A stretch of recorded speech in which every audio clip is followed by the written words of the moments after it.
Assalamualaikum warahmatullahi wabarakatuh. Kali ini kita masuk ke pertemuan ketiga dengan materi diksi dan kalimat efektif. Untuk pertama, kita bahas terlebih dahulu materi diksi. Di sini kita ada beberapa contoh. Kita lihat. Nah, di sini adalah contoh-contoh diksi yang bisa kalian lihat, yang bisa teman-teman lihat semuanya. Apakah diksi-diksi ini sudah sesuai atau sudah termasuk ke dalam bahasa Indonesia yang baik maupun benar. Di sini yang pertama kita lihat ada iklan terima kos untuk mahasiswa S2, S3 karyawan. Kita bisa lihat di contoh tersebut ada karyawan yang disingkat, kamar mandi, AC, TV, penulisannya dengan pemisahan titik. Terus di sini juga ada lagu potong bebek angsa, masak di kuali. Apakah sudah benar penggunaannya? Galau kesini, galau kesana. Terus di sini juga ada seperti iklan tapi menggunakan diksi yang lebih menarik. Kita bisa lihat kalau cari rumah yang penting lokasi, harga nggak penting kan lokasi, bukannya harga, gitu-gitu kan. Jadi di situ bisa kita lihat dari semua contoh-contoh yang ada di dalam gambar-gambar ini, apakah diksi-diksi ini sudah pernah atau mungkin biasanya sudah kita lakukan dalam kehidupan sehari-hari kita. Nah, ini ada lagi contoh diksi atau kalimat efektif yang bisa dilihat. Ada banyak lomba-lomba. Sebenarnya banyak sama lomba-lomba itu sudah menyatakan banyak, tapi itu diulang kembali. Lanjut, di sini ada lagi contoh kekuatan diksi. Maksudnya apa? Kalau misalnya kita biasanya menggunakan bahasa sehari-hari dalam percakapan kita kepada teman, kepada orang tua, kepada siapapun, entah baik dari segi umur, segi pekerjaan, segi jabatan, kita pasti akan memilih diksi. Tapi diksi tidak hanya sekedar digunakan untuk berkomunikasi saja, tapi diksi bisa atau sering kita gunakan. Misal kita menggunakan kata-kata yang lebih romantis, kata-kata yang lebih bisa mengeratkan perasaan kita untuk mengerti sebuah arti tulisan. Misalnya di sini, aku adalah luka yang tetap memanggilmu sayang, yang case atau rindu kau remas hatiku. Di situ ada beberapa puisi yang disampaikan dengan diksi-diksi yang isinya adalah sebuah penguatan, sebuah kekuatan yang memiliki arti. Nah, sebelum kita lebih jauh, kita pahami dulu pengertian diksi. Apa sih diksi itu? Diksi adalah pemilihan kata yang dilakukan oleh penyair dalam puisinya. Diksi berkaitan dengan latar belakang penyair. Diksi dapat mempengaruhi ketepatan makna dan keselarasan bunyi. Keberadaan bahasa dalam puisi kaya akan makna simbolik, konotatif, asosiatif, dan sugestif. Dari beberapa hal, ada 4 hal yang dibahas di dalam pengertian diksi ini sendiri. Kita akan bahas lebih lanjut. Diksi itu mencakup kata-kata mana yang dipakai untuk menyampaikan suatu gagasan, bagaimana membentuk kelompok kata-kata yang tepat. Sebenarnya lebih mudahnya gini, kalau kalian atau kita berbicara atau berkomunikasi dengan siapapun mitra tutur kita pasti akan memikirkan kata-kata apa sih yang harus saya pakai, terus kalimatnya harus seperti apa sih, baku atau tidak sih, terus apalagi apapun unsur-unsur yang kita gunakan, yang kita akan gunakan atau yang telah kita gunakan, itu sebenarnya kita sudah melakukan proses pemilihan diksi gitu. Jadi sebenarnya tanpa disadari, proses berbahasa yang sudah kita lakukan dalam kehidupan sehari-hari, kita sebenarnya sudah melakukan proses diksi yang mungkin sampai detik ini kita baru tahu kalau yang kita lakukan adalah proses diksi. Nah, karena teman-teman sudah tahu apakah diksi dan pilihan kata itu, maka kita bahas lebih jelas, lebih lanjut tentang diksi dan pilihan kata. Selain itu, diksi itu sebenarnya ada 2 hal yang perlu dibahas. Ada diksi yang baik dan ada diksi yang benar. Maksudnya apa? Diksi yang baik itu pilihan kata yang secara efektif dan tepat di dalam makna serta sesuai bentuk pokok masalah atau peristiwa. Maksudnya gimana?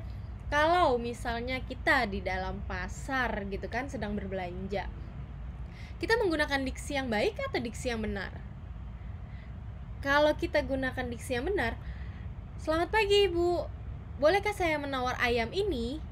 Nah, itu adalah diksi yang benar. Tapi pertanyaannya adalah, itu baik atau tidak? Gitu. Jadi sebenarnya diksi itu yang baik itu lebih ke arah mengungkapkan gagasan sesuai sama konteksnya atau sesuai dengan kondisi, keadaan, suasana apapun yang mendukungnya. Nah, fungsi diksi itu sendiri di sini tertulis ada 5. Yang pertama, melambangkan gagasan secara verbal, jelas karena kita berbicara, kita menyampaikan atau kita menulis. Sebenarnya diksi itu lebih sering kita gunakan secara tanpa sadar sih, kita secara kehidupan sehari-hari lah, baik formal maupun informal atau non formal. Cuma diksi itu sendiri sebenarnya untuk proses kita untuk menciptakan komunikasi yang efektif, menciptakan suasana yang tepat, mencegah perbedaan penafsiran salah paham, membentuk gaya ekspresi gagasan secara tepat, baik secara formal, informal maupun non formal. Lanjut, apa sih persyaratan diksi itu sendiri?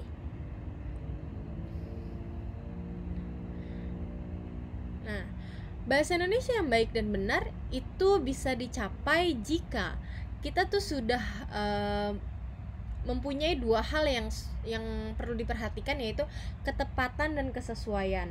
Jadi sebenarnya tidak hanya sekedar kita fokus pada kebenaran saja, misalnya diksi apa yang harus saya gunakan, sudah baku atau belum, bukan yang seperti itu, tapi kita bisa lebih tepatnya memikirkan ketepatan, yaitu maksudnya adalah bagaimana kata-kata itu dipilih untuk mengungkapkan yang sesuai dengan apa yang kita maksud, baik entah penulis maupun pembicara. Nah, kesesuaian juga maksudnya adalah menuntut kecocokan antara kata-kata yang dipakai dengan kesempatan dan keadaan pembaca. Syarat-syarat diksi lainnya di sini ada syarat ketepatan diksi, itu ada kita harus bisa membedakan mana yang denotasi, mana konotasi, terus cermat penggunaan kata-kata yang bersinonim, membedakan kata-kata yang mirip dengan ejaan. Terus di sini ada beberapa hal yang harus wajib kita pahami, dari perubahan makna, penghubung, kata umum, kata khusus, dan kita juga harus waspada terhadap penggunaan kata asing kita. Nah, untuk kesesuaian diksi itu kita harus menghindari jargon, karena sering banget kita tanpa sadar kita menggunakan jargon dalam tulisan, sedangkan biasanya kalau jargon itu kita gunakan dalam lisan gitu. Menggunakan kata-kata ilmiah dalam situasi khusus, maksudnya apa? Kayak tadi saya bilang, kalau kita berada di dalam konteks atau suasana seperti di pasar, apakah kita menggunakan kata-kata ilmiah? Itu sangat tidak tepat atau tidak sesuai bahkan, ya kan? Terus kita juga harus menghindari kata-kata slang, tidak menggunakan kata percakapan dalam tulisan, dan menggunakan kata berpasangan atau idiomatik dan berlawanan makna dengan cermat. Harus jelas kata-kata yang kita gunakan, kata-kata yang akan kita sampaikan, apakah itu sudah tepat atau kata-kata itu sudah sesuai.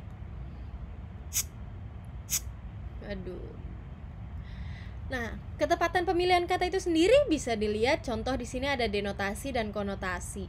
Kalau misalnya kita ambil contoh yang paling mudah deh dalam kehidupan sehari-hari. Kalau di denotasi, wah bunga mawar merah itu bagus sekali atau indah sekali. Itu konotasi atau denotasi? Pasti jawabannya adalah denotasi. Kenapa? Bunga mawar artinya adalah bunga gitu. Sedangkan misalnya saya gunakan, dia adalah bunga desa di kampungnya. Bunga desa itu artinya apa? Konotasi adalah sebuah ungkapan atau apa ya, yang bisa disebut sebagai penyebutan lain lah gitu, atau istilah yang kita baguskan gitu. Nah, selain itu di sini juga ada contoh yang hampir bersinonim. Contohnya apa? Di sini ada siapa mengubah peraturan yang memberatkan pengusaha. Terus ada pembebasan biaya masuk untuk jenis barang tertentu adalah peubah peraturan yang selama ini memberatkan pengusaha. Sebenarnya adalah ada kata pengubah dan ada kata peubah. Nah, itu kita jangan sampai terkecoh dengan penggunaan kata-kata tersebut. Di sini juga ada contoh ketepatan pemilihan kata, pembedaan kata-kata yang mirip ejaannya. Misalnya intensif, insentif. Itu bahaya kalau misalnya kita gunakan dua kata itu dengan tidak tepat gitu. Insentif itu sendiri beda artinya, intensif juga beda artinya. Begitupun dengan contoh lainnya seperti karton dan kartun, itu juga jelas jauh berbeda. Korporasi sama koperasi itu jelas jauh berbeda. Terus kita tidak bisa menafsirkan makna kata secara subjektif. Misal modern kita langsung artikan canggih gitu, itu masih subjektif. Kita harus mengartikan sebuah kata itu secara leksikal, atau bisa dikatakan menurut kamus modern seperti terbaru atau mutakhir gitu. Oke. Di sini ketepatan pemilihan kata juga ada banyak lagi contohnya. Bisa dilihat ada yang paling kita suka gunakan adalah legalisir. Saya mau legalisir ijazah, saya mau legalisir ijazah. Sebenarnya penggunaan kata legalisir itu tidak tepat, melainkan harus legalisasi karena tidak ada ir di akhiran kata. Baik juga dalam kata standarisasi, kita sering banget menggunakan kata standarisasi, sedangkan yang benar adalah standardisasi gitu. Terus di sini juga ada contoh penggunaan kata penghubungnya gitu. Nah, di sini ada ketepatan pemilihan kata, ada kata umum, kata khusus. Sebenarnya sih kata umum, kata khusus mungkin maknanya hampir sama, tapi kata khusus itu lebih menjelaskan, lebih detail dari si kata umum. Misal, melihat. Melihat itu kan hanya sekedar melihat, tapi kalau misalnya melihat itu bentuknya banyak macam ya, bisa melotot, bisa membelalak, bisa melirik, bisa mengintip. Itu artinya juga tetap melihat. Nah, untuk makna asosiatif bisa dilihat makna konotatif, reflektif, stilistik, kolokatif. Di sini ada beberapa contohnya yang bisa dipelajari. Terus ada juga deiksis. Apa sih deiksis itu? Deiksis adalah gejala semantis pada kata atau konstruksi yang hanya dapat ditafsirkan acuannya dengan memperhatikan situasi pembicaraan. Maksudnya apa? Contohnya, kita harus berangkat sekarang. Terus yang kedua, harga barang naik semua sekarang. Sekarang pemalsuan barang terjadi di mana-mana. Terlihat jelas atau terdengar jelas kan perbedaannya. Kata sekarang itu digunakan dalam kalimat yang berbeda, bisa punya makna yang berbeda gitu. Oke? Terus di sini juga ada kesesuaian diksi, ada kata atau frasa atau jargon maksudnya yang khusus digunakan oleh kelompok orang tertentu. Misal kata inflasi, OTW, cap gitu. Kalau misalnya kita ngomong sama siapa ya, sama dosen, oke, cap itu kan tidak cocok gitu, tapi cap itu siapa gitu. Terus OTW dalam perjalanan, kadang-kadang kita kalau misalnya ngomong sama temen ya OTW. Kalau lagi sama dosen kadang-kadang kita lebih menjaga kali kata tersebut. Saya sedang dalam perjalanan, Bu. Pasti sering seperti itu gitu. Di sini juga ada kata slang. Kata slang itu sendiri sebenarnya tanpa sadar kita sudah menggunakan itu dalam kehidupan sehari-hari. Contoh sederhananya adalah, atau contoh yang paling banyak digunakan adalah anjir, kepo, baper, bokap, gokil, baper. Bapernya ada 2 ya. Nah, idiomatik berpasangan itu maksudnya apa? Ada yang salah, ada yang benar. Maksudnya apa? Sesuai itu pasangannya adalah dengan. Bukan hanya itu salah, yang benar adalah melainkan juga gitu. Bukan hanya, tapi yang benar adalah tidak hanya. Jadi kita harus perhatikan kata slang, idiomatik itu juga harus diperhatikan. Nah, penerapan katanya itu seperti apa? Di sini ada beberapa contohnya yang bisa kalian lihat, yang bisa kalian pelajari bagaimana penerapan kata yang sesuai atau menggunakan diksi yang tepat. Oke? Gitu. Di sini juga dipahami kalian bisa pelajari tentang sinonim, antonim. Sinonim itu persamaan kata, antonim lawan kata. Di sini ada juga bentuk polisemi, hipernim, hiponim, homonim, homograf, homofon. Lebih gampangnya sih kalau di saya homonim, berarti dia dua-duanya nih yang sama karena nim gitu. Tapi kalau homograf, graf itu kan tulisan, berarti yang sama nih tulisannya, pasti bacanya beda. Nah, homofon itu font itu kan apa? Font mikrofon gitu. Nah, itu pasti bacanya atau bunyinya sama, tulisannya pasti berbeda. Diingatnya seperti itu aja. Sebenarnya bahasa Indonesia tidak terlalu sulit untuk dipahami, hanya saja bagaimana kita mau mencoba memahami apa yang telah kita gunakan dalam kehidupan sehari-hari kita. Oke, lanjut. Di sini ada makna denotasi, ada asosiatif, ada yang maknanya menyempit, ada yang maknanya meluas. Di sini maksudnya apa? Sarjana. Kalau sarjana kalau dulu bisa dikatakan sebagai orang yang banyak ilmu pengetahuan. Tapi kalau sekarang sarjana itu ya gelar yang lulusan perguruan tinggi tingkat strata 1 gitu. Nah, kalau dulu madrasah disebutnya ya sekolah, tapi kalau sekarang madrasah disebutnya sekolah agama Islam. Jadi ada perubahan makna dari yang dulu dan yang sekarang gitu. Nah, untuk makna meluas itu ada bapak, saudara, ibu, putra-putri. Itu bisa kita gunakan pada siapapun. Bapak bisa bapak guru, bapak dosen, atau orang yang lebih tua, ya kan. Di sini ada beberapa contoh kesalahan pembentukan kata. Penanggalan awalan atau imbuhan meng. Maksudnya apa nih? Ada contoh-contoh salahnya, bisa kalian lihat. Terus ada contoh yang benarnya. Dan di sini ada keterangannya. Di sini juga ada beberapa kesalahan yang digunakan dalam penggunaan imbuhan ber. Misal sampai jumpa lagi, sebenarnya kan yang benar sampai berjumpa lagi gitu. Oke, terus ada peluluhan bunyi. Ocit sedang menyuci sepeda. Kenapa salah? Karena selalu diingat yang luluh itu adalah me jika ketemu kata dasar berawalan huruf K, T, S, dan P diikuti vokal. Contohnya, mesapu. Jadinya apa? Menyapu, karena me ketemu sama S yang diikuti vokal A gitu. Tapi kalau cuci, itu kan kata dasarnya cuci. Jadi bukan menyuci, yang benar adalah mencuci gitu. Oke? Ada juga tentang penyengawan kata dasar, misalnya mandang, nyuri gitu kan. Terus ada nyusu, nyobek, nyukur gitu. Itu yang kita suka gunakan yang sifatnya salah itu karena kita suka gue lagi nyolek dia nih, gue nyukur rambut nih, gue nyesel deh gitu. Itu kan kita suka gunakan kata itu dalam kehidupan sehari-hari. Tapi yang benar adalah kita harus menggunakan imbuhannya seperti menyuap, mencari, bukan nyari gitu, tapi mencari gitu. Oke. Nah, kesalahan imbuhan ke juga ada beberapa contohnya. Begitupun dengan penggunaan akhiran ir, bagaimana yang tepat gitu kan. Terus ada juga penjelasan tentang imbuhan mengpeng terhadap fonem KTSP. Ini sebenarnya sering banget keluar tentang KTSP. Misal mengkoreksi. Ingat saja pokoknya me jika ketemu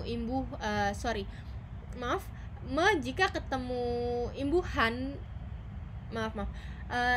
me jika ketemu kata dasar berawalan huruf K, T, S, dan P diikuti vokal, itu pasti luluh. Misal mengkoreksi, itu kan me ketemu K ketemu O, ya kan? Mengoreksi, bukan mengkoreksi. Oke? Gitu. Maksudnya seperti itu. Menari, bukan, tapi yang benar menari. Nah, contoh-contoh bentukan kata nih sebenarnya bisa dilihat yang kita suka gunakan pakai ir, koordinir, proklamir, terus legalisir, akomodir. Yang benar adalah legalisasi, koordinasi, seperti itu. Oke, di sini ada penggunaan kata yang hemat. Maksudnya apa? Di sini ada contoh kata-kata yang boros yang sering banget kita gunakan, yang sering berulang-ulang kita gunakan. Misal agar, supaya, adalah, merupakan, adalah, yaitu, seperti itu. Oke. Di sini juga ada contoh-contoh, masih lanjutannya penggunaan kata yang hemat. Nah, bentuk jamak dalam bahasa Indonesia itu banyak yang masih terkecoh. Di sini dijelaskan ada beberapa contoh bentuk jamak, ada melakukan pengularan kata yang bersangkutan seperti nama-nama, buku-buku, dan meja-meja. Intinya kata jamak ini, bentuk jamak ini bisa kita gunakan sesuai dengan efektivitas yang kita perlukan. Terus ada juga ungkapan idiomatik. Maksudnya apa? Di sini intinya ungkapan idiomatik itu ada beberapa yang harus diperhatikan. Ini bisa dilihat. Contoh terdiri. Terdiri itu kan salah. Yang benar harus ada temennya gitu. Maksudnya seperti terdiri atas, terdiri dari gitu. Nah, ini juga ada baik ataupun, baik maupun, itu yang sebenarnya seperti apa penulisannya. Oke. Kita masuk ke dalam kalimat efektif. Kalimat efektif itu sendiri ada contohnya. Nah, terima kasih banyak, sering banget. Nah, udah banget tuh. Terima kasih banyak. Kita sering menggunakan kata terima kasih banyak, Bu. Terima kasih banyak, terima kasih banyak gitu. Terima kasih cukup saja diterima kasih, tidak usah atau tidak perlu lagi menggunakan kata banyak gitu. Atau misalnya di contoh yang ini adalah aku sangat menyayangimu. Sangat itu menyatakan sesuatu hal yang cukup berlebihan, makanya cukuplah dengan aku menyayangimu, karena maknanya tetap sama gitu. Kadang sih kalau misalnya dalam kehidupan sehari-hari memang kita butuh ya dituliskan atau disampaikan aku sangat menyayangimu, aku sangat sayang, aku sangat cinta gitu-gitu. Bukan, tapi kalau dalam penggunaan kalimat efektif itu sendiri itu tidak sesuai gitu.